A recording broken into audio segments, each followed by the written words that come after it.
Hello' friends, মই মুশ্বাহিদ। আজি মই আপোনালোকৰ ওচৰত অতি গুৰুত্বপূৰ্ণ ভিডিঅ'টো লৈ আহিছোঁ। আজি মই আপোনাক ক'বলৈ বিচাৰোঁ যে কি আপুনি এটিএম কাৰ্ড ইউজ কৰি আছে নেকি? কি আপুনি এটিএম কাৰ্ডখন আপোনাৰ এটিএম কাৰ্ডখন কেনেকুৱা? আপোনাৰ এটিএম কাৰ্ডখন কেতিয়াবা বন্ধ হৈ যাব পাৰে, সেইটো আপুনি জানে নেকি? নিশ্চয় আপোনাৰ এটিএম কাৰ্ড কিয় বন্ধ হৈ আছে এই বিষয়ে আজি মই ক'ম।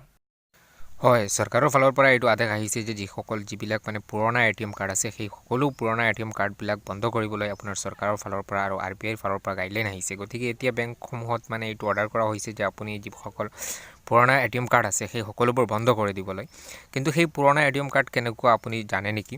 সেই পুৰণা এটিএম কাৰ্ড হৈছে যি এটিএম কাৰ্ডত আপোনাৰ কলা পট্টিৰ নিচিনা, অৰ্থাৎ মেগনেটিক টাইপৱালা যিবিলাক মানে আছে আপোনাৰ এটিএম কাৰ্ড আছে, সেই এটিএম কাৰ্ডবিলাক মানে বন্ধ কৰিবলৈ চৰকাৰৰ ফালৰ পৰা আদেশ আহিছে।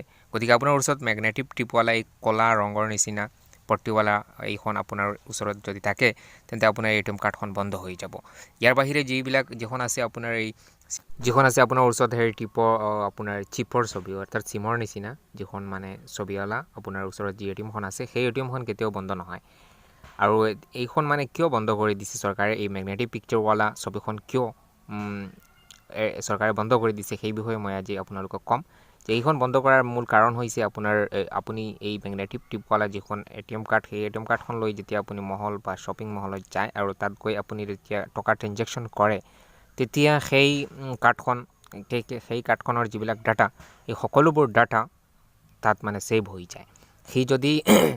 সি যদি মানে বিচাৰে, তেন্তে নিশ্চয় আপোনাৰ এই সকলো টকা আপোনাৰ বেংকৰ পৰা টকা হেক কৰি দিব পাৰে।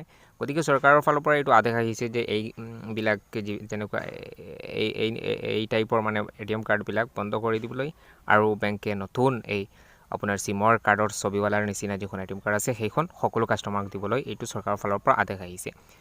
গতিকে ফ্ৰেণ্ডছ, যদি আপোনালোকে এই ভিডিঅ'টো পচন্দ হয়, লাইক কৰিব, শ্বেয়াৰ কৰিব আৰু মোৰ চেনেলটো ছাবস্ক্ৰাইবো কৰিব, কিয়নো মই তেনেকুৱা মানে ইনফৰ্মেটিভ ভিডিঅ' সদায় আপোনাৰ ওচৰত লৈ আহিম।